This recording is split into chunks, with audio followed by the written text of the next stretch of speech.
À la une ce soir, le tribunal de N'Djamena maintient en détention le journaliste Monodi Mbaye-Digim Olivier, arrêté depuis le 5 mars. Sa demande de mise en liberté provisoire est rejetée.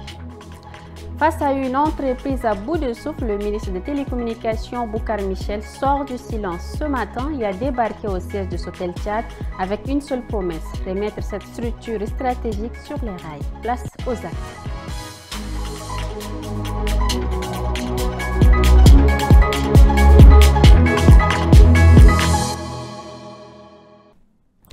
Bonsoir à tous et bienvenue. Le journaliste Monodi Mbaye-Digim Olivier reste en détention.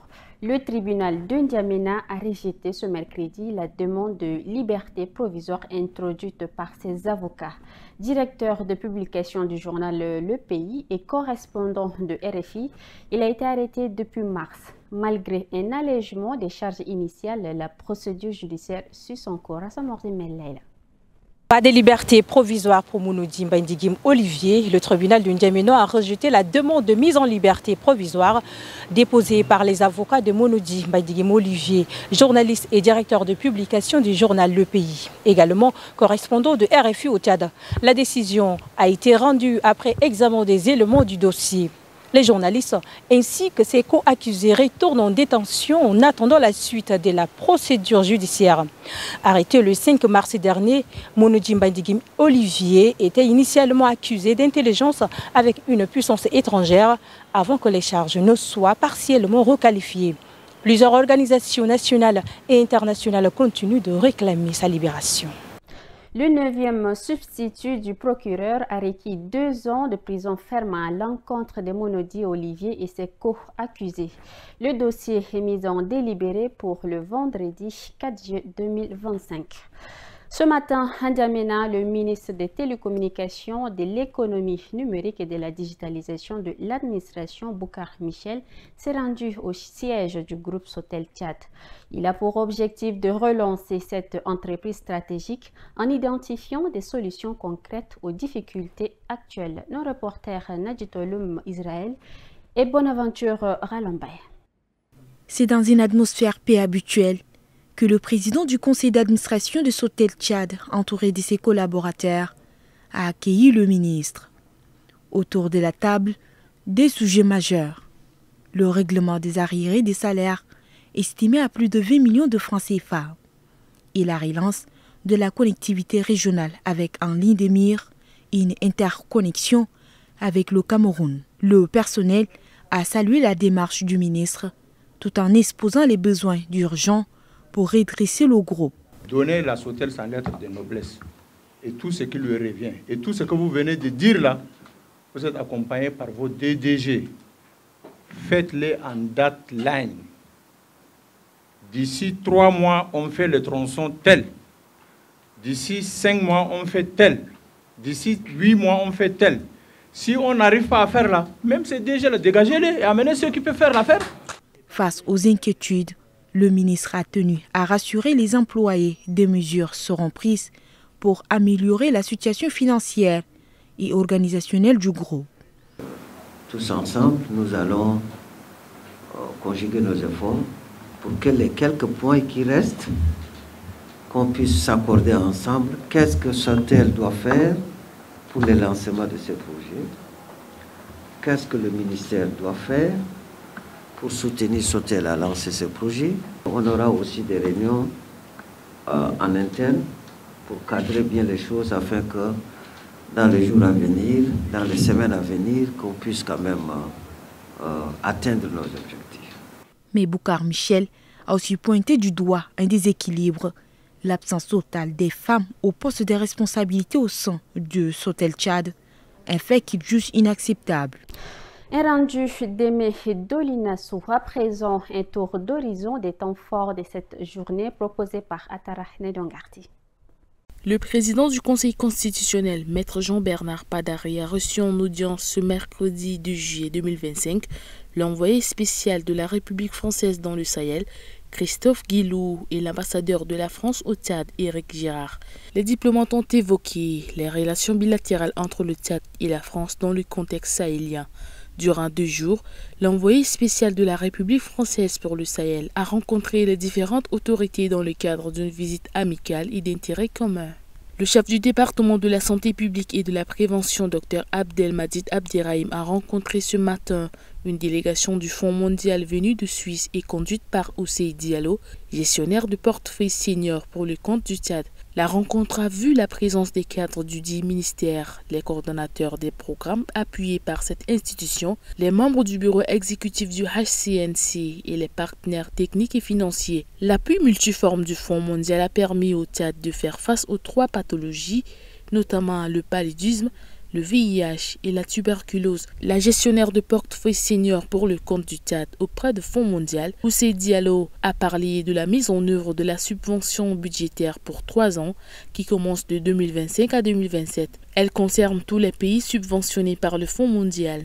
Enfin, à la tête d'une forte délégation, le délégué général du gouvernement auprès de la province du Lac, le général Saleh Agar Tidani, s'est rendu le 1er juillet 2025 à Bakakawa, sur le territoire nigérien, pour lancer officiellement l'ouverture de la voie fluviale Nigeria-Tchad, fermée depuis 2016 en raison de l'insécurité liée aux actions de la secte Boko Haram. Cette cérémonie de Bakakawa dans l'état de Borno marque le début des travaux de déblayage des herbes flottantes qui obstruaient le passage des pirogues motorisées. La réouverture de ce corridor s'inscrit dans la mise en œuvre des recommandations du 5e forum des gouverneurs du bassin du lac Tchad et du forum civilo-militaire tenu à Bol.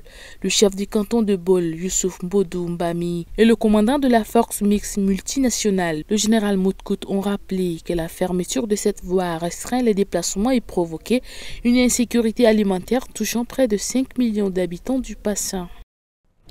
L'autorité de régulation du secteur de l'électricité a tenu ce mercredi un point de presse au sein de son siège à N'Djamena.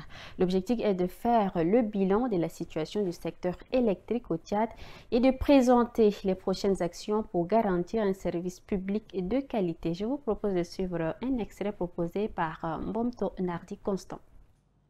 Il est préoccupant qu'à ce jour, la majorité de nos concitoyens, surtout en milieu rural, privés de l'électricité. C'est une réalité que nous devons changer ensemble.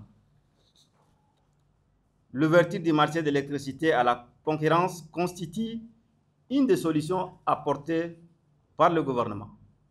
Il appartient donc désormais aux régulateurs que nous sommes d'accompagner les opérateurs qui sont présents parmi nous cet après-midi pour répondre de manière efficace aux besoins des consommateurs. La Fondation Hirondelle a officiellement lancé ce mercredi à N'Djamena son projet intitulé « Résilience à la désinformation pour la cohésion sociale au Tchad et dans le Sahel central ». Mais quels sont les objectifs concrets de cette initiative? Réponse avec Djekorodem Ahmed et Abakar Lambert. Renforcer la résilience des populations face à la désinformation, c'est l'ambition affichée par ce projet. L'idée, leur fournir les outils nécessaires pour décrypter l'information, apaiser les tensions sociales et promouvoir une communication responsable fondée sur une information fiable, professionnelle et inclusive. Au-delà d'un simple programme, il s'agit d'un véritable levier pour consolider la cohésion sociale dans une région marquée par l'instabilité. Studio Hirondelle Tchad est ainsi conçu comme un espace de production, de formation et de collaboration. Chaque semaine, il proposera le programme Voix de Toumaï, en français, en arabe tchadien et en zara. Ce programme, diffusé par un réseau de radios partenaires et sur des plateformes numériques, aura pour ambition de donner la parole aux citoyennes et aux citoyens, de nourrir les échanges et de contribuer à une information fondée sur les faits. Le gouvernement tchadien salue cette initiative qui vient en appui aux actions déjà engagées pour lutter contre la désinformation et encourager une utilisation plus responsable des réseaux sociaux. Le gouvernement du Tchad, à travers le ministère de la Communication, soutient pleinement cette initiative. Nous saluons également la vision de la Fondation Hirondelle et de ses partenaires ainsi que leurs engagements à respecter les principes d'indépendance, de professionnalisme et d'éthique. La journée s'est achevée sur un panel d'experts consacré aux défis liés à l'usage des réseaux sociaux au Tchad. Parmi les intervenants, Halime Assadia Ali, présidente de la Hama, Djekombe François, 6e vice-président de l'Assemblée nationale, et Hal Swakar Ambera, coordinateur du projet Job Booster Tchad. Améliorer les conditions de retour des migrants au Tchad, c'était l'un des principaux objectifs de la rencontre organisée ce 1er juillet en N'Djamena par l'Organisation internationale pour les migrations. Diplomates, représentants de l'OIM et autorités tchadiennes ont échangé pour renforcer leur coordination. Un reportage de Gambi Daniel et Ralomba Bonaventure rendu par Rassom Morzim Leila. Renforcer la coopération entre l'OIM, les ambassades présentes au Tchad et les autorités nationales. C'est tout l'enjeu de cette réunion tenue dans un hôtel de la capitale. Une coordination jugée essentielle pour assurer un retour volontaire des migrants dans de meilleures conditions. Grâce à la coordination entre les autorités tchadiennes, les ambassades et l'Union européenne qui soutiennent ce programme depuis des années, nous avons pu assister plus de 8500 ressortissants tchadiens en situation de détresse à regagner leur pays et plus de 4800 migrants vulnérables de différentes nationalités se trouvant au Tchad à retourner volontairement dans leur pays d'origine.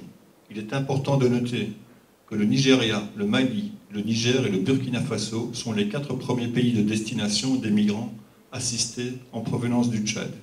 Côté gouvernement, des engagements ont été pris pour accompagner les migrants de retour à travers un appui administratif, social et économique.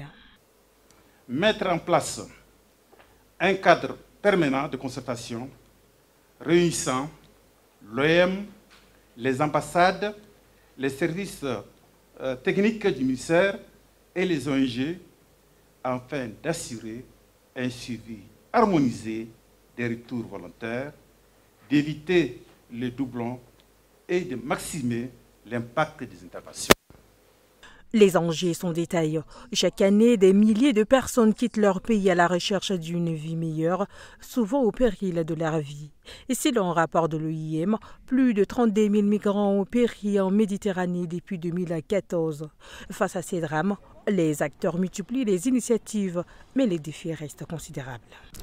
Et voilà, nous sommes arrivés au terme de cette édition. Merci, chers téléspectateurs, de l'avoir suivi. À demain, Inch'Allah.